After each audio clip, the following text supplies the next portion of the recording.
Diamond painting friends, Jessica here with Tiny Worlds of Wonder, stopping in to share a video on some of the top licensing myths that I've encountered here in the diamond painting community, and some facts and some info on how you can counter these myths when you encounter them. This is a hot button topic in our community for a number of reasons, but I want to let you know up front that my goal every time I do copyright information videos is not to pass judgment on anybody, either fellow creators or viewers out there.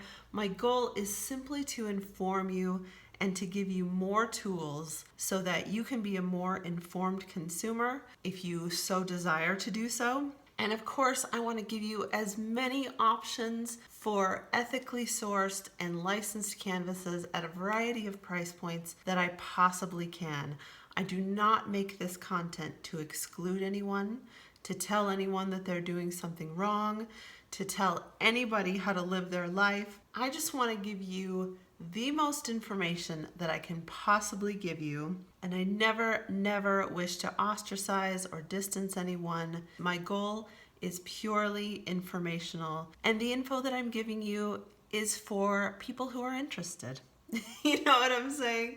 So I know on my channel I'm probably preaching to the choir a bit, but I have heard some myths about licensing, about copyright circulating around the community, and those are things that I just want to take a little time to talk about today.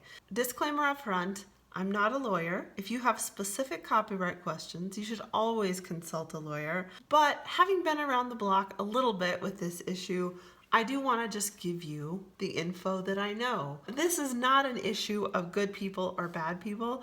This is just a matter of how much information can we get out there about this issue. So my goal in today's video is really just to give you a ton of info. Everyone always asks me about the things they see on the screen during my videos, so I am working on a custom from Crafties that they sent me for review. This is The Church at Auvers by Van Gogh.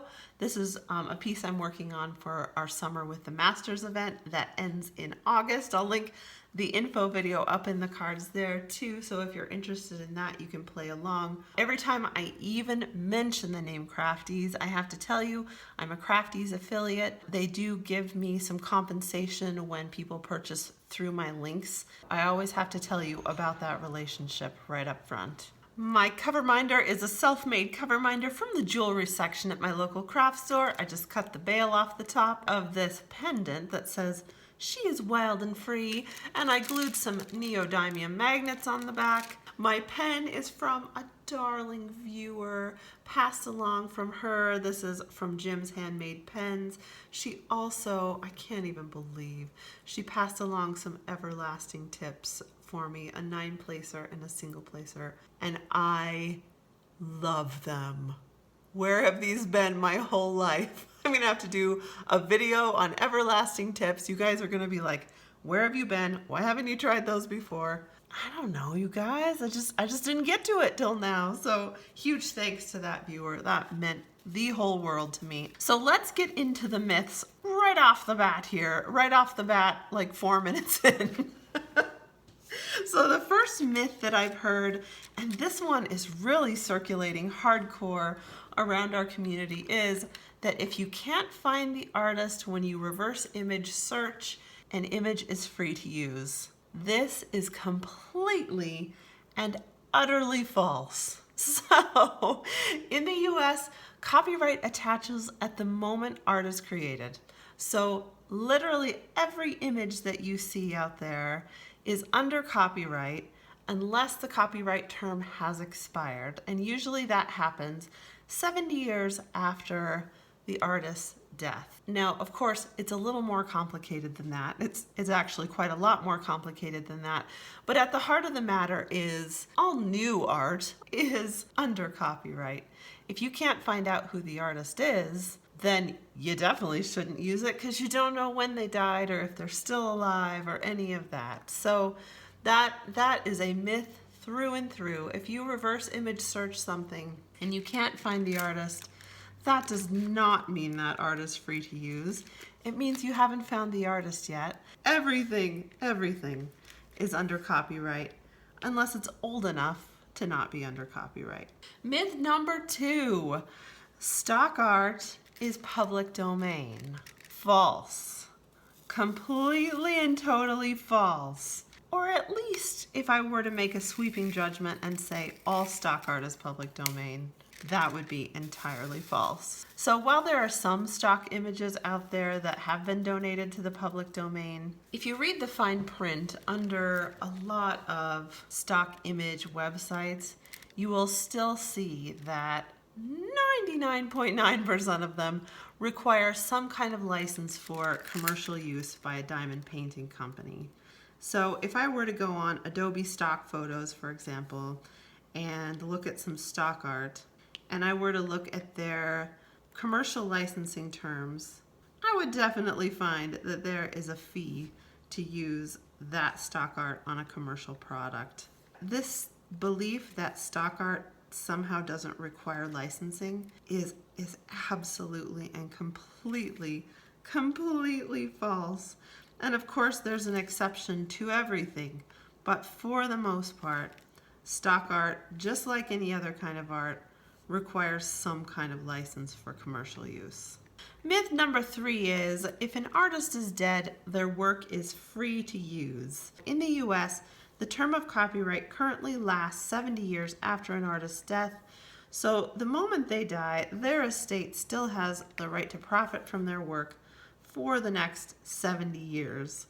Now, big sweeping judgments about copyright are really hard to make because the law has changed a lot over the years and there are exceptions to everything. But for the most part, it's good to assume that after an artist dies, their work is under copyright for at least 70 years. Just because an artist is dead does not mean their work is free to use. That is myth number 3, busted. Myth number 4 is royalty-free is the same as public domain. So I see this a lot too from people saying that certain images come from royalty-free sites and therefore companies have the right to use those images. Really, royalties have nothing to do with copyright.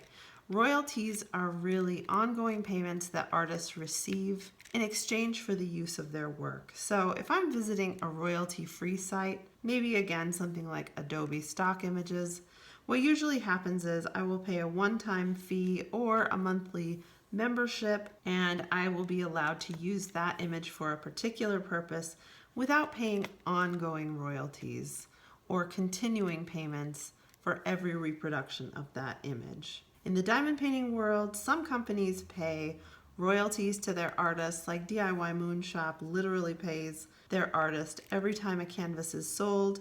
Certain other companies pay a one-time licensing fee, like through a stock image site, and then use that image in perpetuity after making that payment, or perhaps they pay a license fee in exchange for producing a particular number of copies of an image.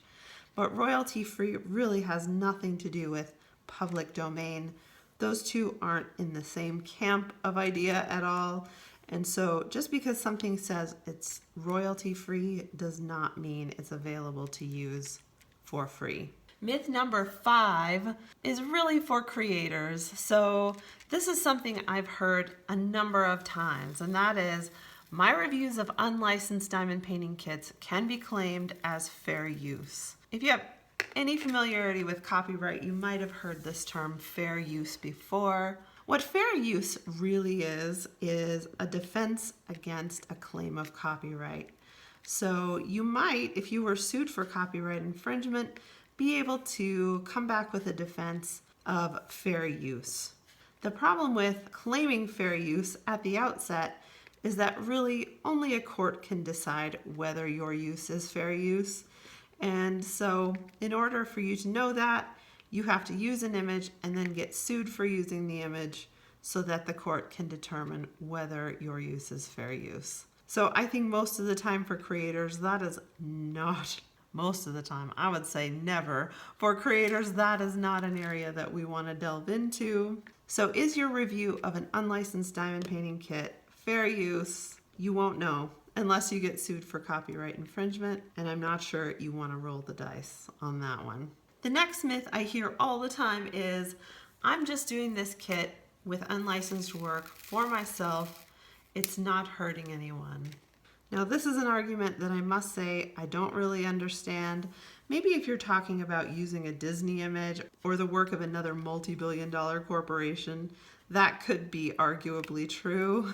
But I think for the average solo artist just trying to make it out there, having a ton of unlicensed work produced by diamond painting companies is actually pretty discouraging and really can have an impact on your ability to profit from your work. So at the heart of copyright is the artist's sole ability to profit off their work for a set period of time. And when we are promoting, supporting, purchasing unlicensed images, that artist does not get paid. Food does not go on their table. It goes on someone else's table. And so I think this myth is pretty easy to bust. When we order unlicensed kits, we're encouraging ongoing, repeated art theft from these factories in China, and we are actually discouraging artists from licensing their work to legit companies, and thereby actually making the pool of licensed work even smaller. So if we're to say that no one is getting hurt by our actions buying unlicensed kits, I think that's a pretty easy one to bust. One might argue that it's hurting all of us because it's diminishing our choices. And when you propound that unlicensed kit by thousands and thousands and thousands of copies, of course there's an impact to the artist's ability to make a living. Myth number 7 is, if I'm not making money using an image, I'm not violating copyright. We've kind of covered this already, but US copyright law gives artists the right to control where, when, and how their work is displayed publicly, and posting any unlicensed image on just about any social media site is a violation of that site's terms of use. So if you're a creator, you can lose your channel or your account. If you're not making money doing your kit, using your image, you still are violating that artist's copyright by displaying that work in any kind of public way. Myth number 8 is, all licensed canvases are expensive.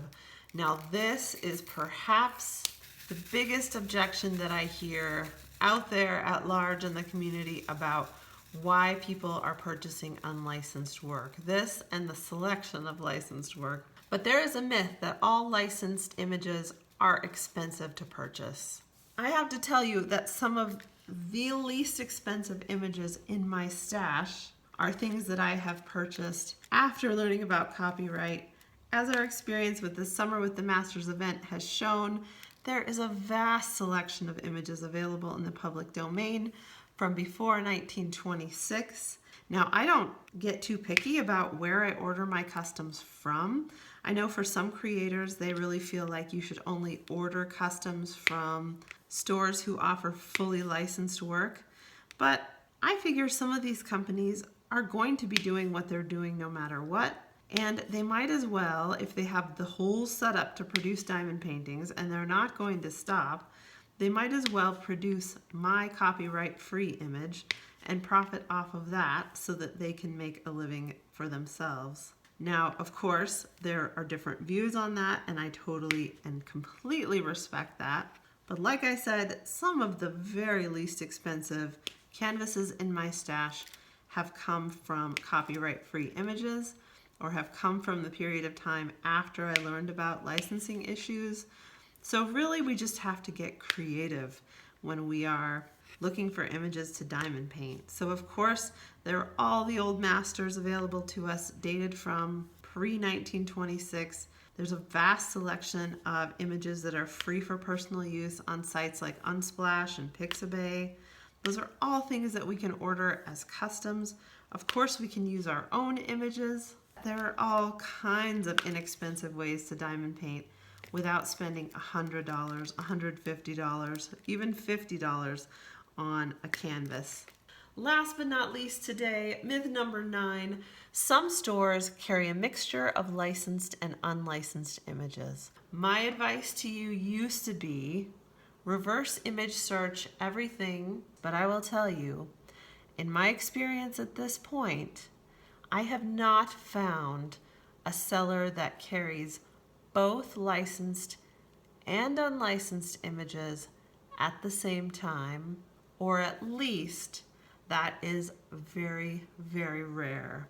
So Star comes to mind as a company that licenses some images and then just sort of says, I don't know about the others. I have pretty strong feelings about Star at this point. If they still have unlicensed images on their site, I might have to save that for another video. And there might be one or two others that license some images and then use factories in China and those factory catalogs for the rest of their drop shipping. But I must say that the vast majority of these third-party sellers purchase their kits from a factory catalog in China and then resell them. For the most part, they don't know any of the copyright stats on those images. Therefore, you could ask them and they'll probably tell you they have no idea. So the vast majority of time, if you're going to find something public domain on one of those sites, it's completely by accident because they happen to be carrying Starry Night by Van Gogh or an older piece of artwork like that. I think reverse image searching is helpful if you want to find the name of an artist so you can contact them about licensing, or if you want to find out if they died more than 70 years ago. That can be a really handy thing. But like I said, the vast majority of budget diamond painting stores, you know, the ones with all the letters in their name, purchase their kits from these factory catalogs, and these factories have no right to use those images. So for the most part, if a seller sells some unlicensed images, I would assume that all their images are unlicensed just because the exceptions to that rule are pretty small. Like I said at the outset, there's no judgment in this video. If you believed any of these things or if you'd heard these myths and thought they were true, no judgment to you. This is all really, really hard stuff to understand. This is just for educational purposes, and I don't feel any kind of way about you or your channel or any of it. So I hope you found this video helpful today. I hope you found the information really useful. If you have, please share it with someone you think might also find it interesting. If you have questions that I can answer, go ahead and leave those in the comments below. I can't give you any kind of legal advice in the comments, so I, again, always advise you to consult an attorney if you have specific questions. But if your question is in my scope of experience to answer, I am happy to try to do so. Because this is a hot button topic, I will say that kind disagreements below in the comments will be tolerated, of course, but unkind ones will result in immediate deletion and blocking, just like all unkind comments here on the channel, because life is too short for me to deal with that. And I never ever tolerate being treated with open disrespect here on the channel. So keep it kind, keep it respectful, whatever angle of the issue you choose to take on in the comments below. Please be kind to each other because life is too short to not be kind to each other. And just because we disagree doesn't mean that we have to be disagreeable. So I hope you guys have really found the video helpful today. It has been a lot of fun hanging out with you today. I hope you have a wonderful weekend. Take care of yourselves. I care about you. As always, spread some joy wherever you are, and I'll catch you next time. Bye.